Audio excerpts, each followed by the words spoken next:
كل مرة هتدخلي فيها الحمام وتفتحي قاعدة التواليت هتلاقي المنظر ده. كل مرة هتخرجي فيها من البيت هتلاقي تعبان 7 متر فوق سطح بيتك. كل مرة لو فكرتي انك تتمشي في الشارع هتلاقي التماسيح بتتمشى جنبك. كل مرة هتصحي من النوم تلاقي عنكبوت بحجم كف ايدك بينط عليك.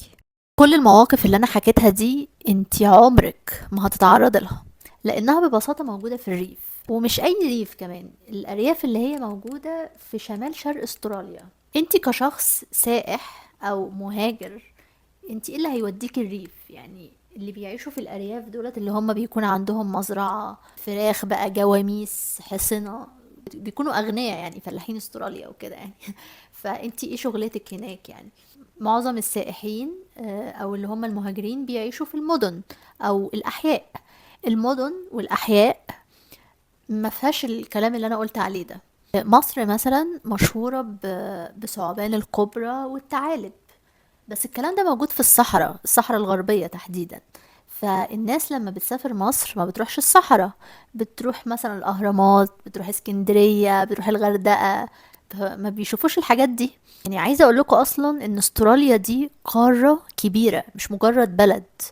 فالتماسيح دي مثلا هتلاقيها في مناطق محدودة قوي من وسط القارة الكبيرة دي. يعني استحالة وانتي ماشية في الشارع كده رايحة الشغل تلاقي تمساح في وشك. التعابين دي هتلاقيها في أعماق الغابات. أنا عايشة في حتة قريبة من السيتي، المدينة.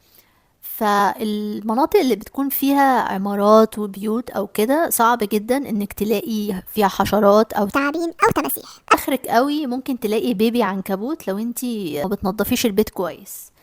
هنا موضوع النظافة مهم في استراليا يمكن أكتر من مصر، عشان ممكن لو شوية تراب في ثواني كده يجيبوا عناكب، بس مش العناكب اللي انتي بتشوفيها في الفيديوهات، ممكن تجيب لك عناكب بيبي كده اسمها بيبي عنكبوت. فهنا عشان البيئة مش صحراوية زي مصر، هنا بيئة غابات، فهنا سهل قوي ان يتلم حشرات لو البيت مش نظيف. بس ده كل ما في الموضوع.